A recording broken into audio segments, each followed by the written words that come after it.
Now think for a moment when you have been in the audience or been a listener to someone who seems like they are lacking confidence, like the moment is overwhelming them. You know what that looks like. You perceive that to be somebody who is lacking confidence.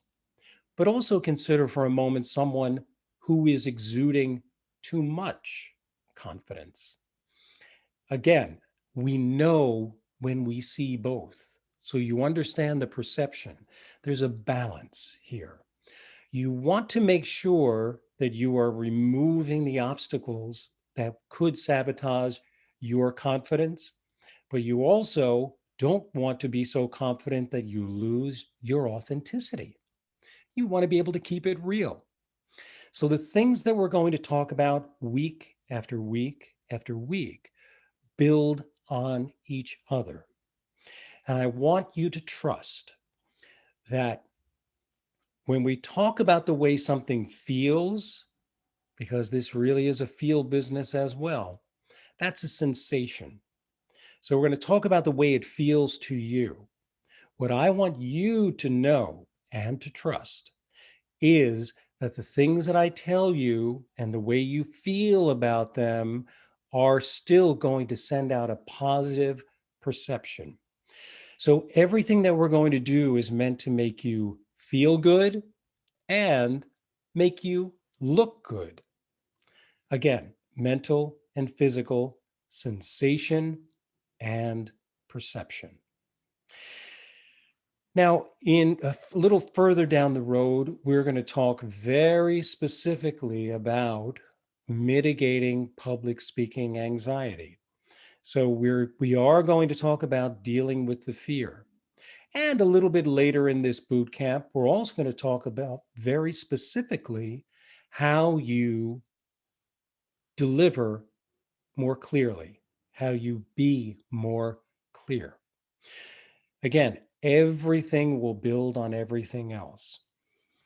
But at the core of my approach to public speaking is your breathing. So I want to look at that here as step number one, because all good things are going to come from you being able to recognize and control your breathing. It's obvious that it's a very physical side of speech. And anybody that you deem to be a really good speaker who you don't believe is definitely regulating their breathing, you haven't really been paying attention, or they've been able to incorporate it into their style so smoothly that it just seems like that's the way that they speak.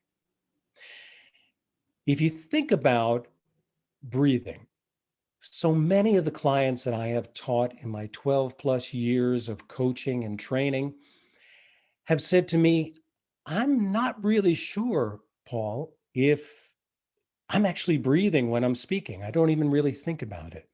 And breathing really is something we don't think about all that much, except when we're possibly when we're exercising or when we're underwater. Both of those times, we suddenly become aware of our breathing. Most of the time, it's just something that happens. It's just one of those spontaneous physical things. We're even breathing when we're asleep. But what I want you to become acutely aware of is the necessity for you to control your breathing as a good public speaker.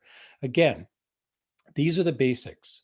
This is like going to the gym and beginning with very simple exercises.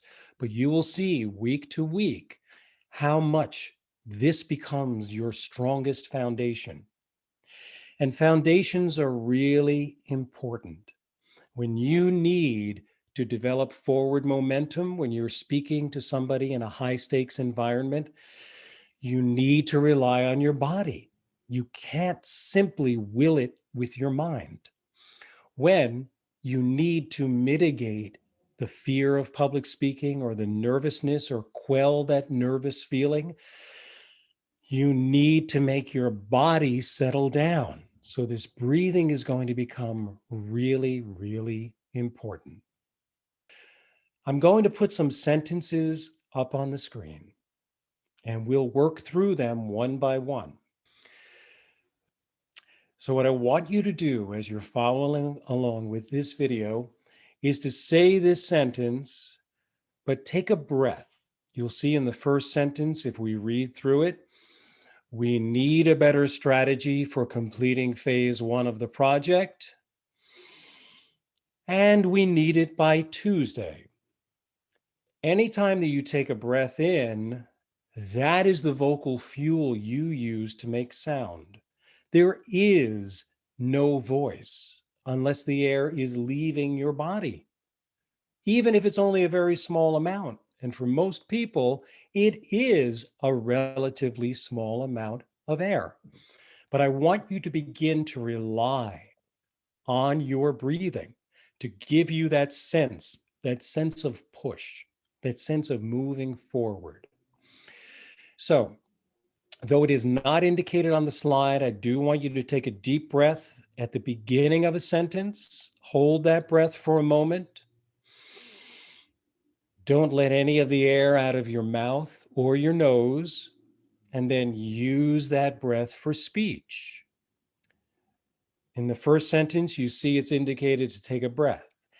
Anytime in the following sentences on this slide that you see the 3 dots, the ellipses, that's where I want you to take what we call a mid-sentence breath. This is to make you aware of how important breathing is. Now remember, you're taking that breath in, but you're not letting any of it escape. You're holding on to it. You'll feel a little bit of pressure because you're not accustomed to doing this. Then use it for speech. We'll give that a try. You ready? Take a deep breath in. We need a better strategy for completing phase 1 of the project. Take another breath. Hold it. And we need it by Tuesday. Very good. Let's move on to the next sentence. Again, where you see the ellipses, please insert a mid-sentence breath. Also, though not indicated, make sure you start with a great preparatory breath. Breathing in, you can breathe through your nose if you like, so that you're very much aware of it. Hold it, and then use it for speech, like this. I thought I knew everything about the subject, but now I'm not so sure. For some of you, the sensation will be that you have far too much air in your lungs to even think about taking a breath where I want you to take a breath. So what I want you to do is use the air that you have right in the beginning. Let your voice be a little bit louder. Try to use up the air making speech so that your lungs are empty enough for you to actually take another breath and fill up without feeling like I'm just filling up too much with air. All right. These are the things that I have seen, the things I've experienced when working with my clients over the years. So let's move on to the next sentence. Take a deep breath for me in preparation. Hold it. You could have told me sooner. Another breath. But thank you for telling me. Very nice. Let's try the last sentence on this slide. We reached out to a number of volunteers. None were available. Very good. Now, you might be thinking, Paul, when will I ever be able to get away with breathing that deliberately? Let me just clarify. These are exercises. These are meant to make you aware of the importance of breathing. You will get better at taking a full breath once you go through the exercise of being very deliberate. Again, a good trainer is very focused on form. And I go back to, if you've ever had any training, physical training, worked in a gym, worked with a trainer, worked up with online videos that always teach you about form, because form is the basis for making progress. You need that form here too. Trust me, everything that we're working on will not diminish the unique qualities of your personality and your ability to deliver your message with a sense of spontaneity, creativity, and authenticity. Having these basics down is just a matter of doing it the right way. If you want to equate this to the physical aspects of being a musician, learning how to do the basics so eventually you can do the really interesting stuff. We're going to get to that, but this is going to be a little bit hard for some of you. For some, you'll pick it up right away. Let me also mention something really important about breathing, and that is, even when you take that really deliberate breath, it still doesn't look like you're taking a really deliberate breath. The body language perception of you taking that deliberate breath and literally pausing for that moment is that you're thinking about it, that you're determining the importance of your words, that whatever you're about to say next, you've truly considered. Therefore, it sends a signal to your listeners that they should pay attention as well. This is basic listening behavior. And we are going to talk about that quite extensively throughout the weeks of this boot camp. Again, week one is an introduction of concepts, how we approach public speaking. We'll talk about all of these things in due course, and you'll see nothing is left way over here. It's all connected together. The physical side of speech, the mental side of speech. Today, we're looking at the importance of breathing. Now, breathing is going to do quite a few other things. Yes, you're going to send a really positive body language message. Yes, you will be pausing more often because people pay attention to what comes right after a pause. For anyone who feels uncomfortable with slowing down, thinking that you're going to lose your audience, whether you pause or whether you insert breathing, they need time to process what you're saying as well. So you're not going to lose people's attention by following these good practices. Now, you will figure out what the right pace is for the cadence that you are familiar with and that you've adopted over your years of speaking. We're just talking about making sure that your basics are in place so that you can move forward in the direction you want to go. So let's take a look at a little bit more breathing. In order to make sure that you really truly are breathing the right way, it's important to know that your breath, your breathing apparatus, really begins way down here. This is your diaphragm muscle. It sits below your lungs. Your lungs, they do expand with air, but they're not a muscle. The muscle that regulates air in and out is the diaphragm muscle. When it pulls down, the air fills up in the lungs. When it pushes up, the air comes out of the lungs and we have speech. So I want to make sure whenever you are breathing that you're making sure you're not letting your shoulders come up, you're not raising your rib cage, because the other physical attribute of the diaphragm muscle is that it is attached to your rib cage. Therefore, elevating your rib cage will shorten your lung capacity. So what I want you to do to loosen up your vocal cords, work your belly, get you aware and recognizing your diaphragm muscle, is I want you to breathe in as you just did a few moments ago. You're going to breathe in deeply, allow your diaphragm to lower, hold that diaphragm muscle. That's how we pause the air moving out of our lungs. And then I want you to not say a sentence, but just make a sound. And the sound is ah, just like going to the doctor or the dentist. Open up and say ah. And I want you to hold that out for about 10 seconds. You can see on the slide it says 10 seconds, but if you can't hold it for that long, the one thing I don't want you to do is think of this as a contest. If you feel like you're starting to run out of air, simply stop. Don't let the sound of your voice crumble because of lack of breath support. When you feel like you're starting to run out of air, rather than squeeze it out, just stop like this.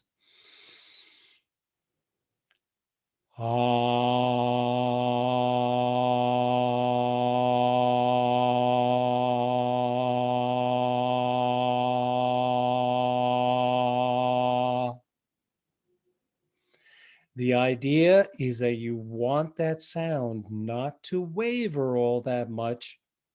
You don't want it to go, ah. You just want you just want to relax and let that sound come out. You will be increasing your recognition of your diaphragm muscle. You will also be relaxing your vocal cords. Let's try that one more time. Nice breath in and hold it. Ah.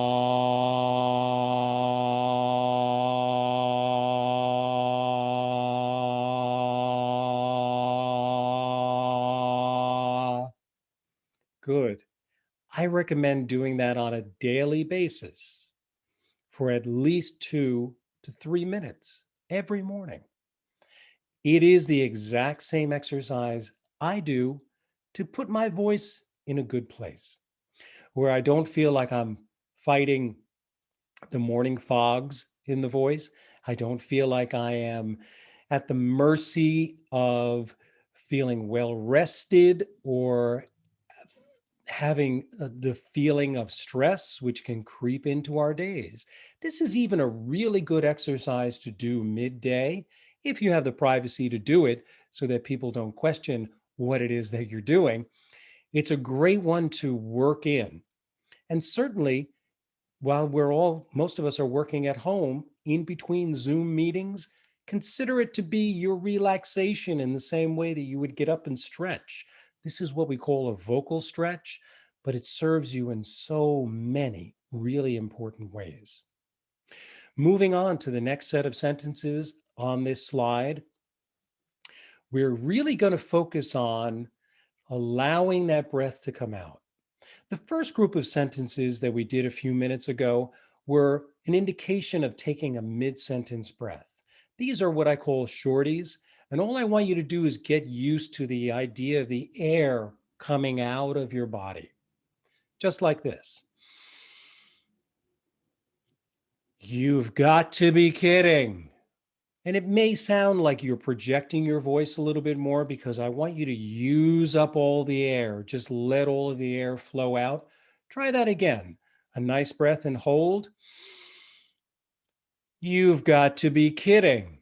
Obviously, when you are in a loud environment, in order to make your voice louder, you've got to be kidding. You need that vocal fuel. Let's move on to the next sentence. Take a deep breath and hold it. I will look into it personally, letting all of that air out. So now you have an idea of what I mean by breathing being the basis for public speaking. And yes, you're also aware of how important public speaking is to everything you will do in business. And in subsequent weeks, we will look at specific business communication scenarios and how these best practices, these fundamentals, play an enormous role in your success. You'll learn how to rely on them, to go to them. They are your tools. We're starting to populate your tool belt, the things you have to use to be a better public speaker.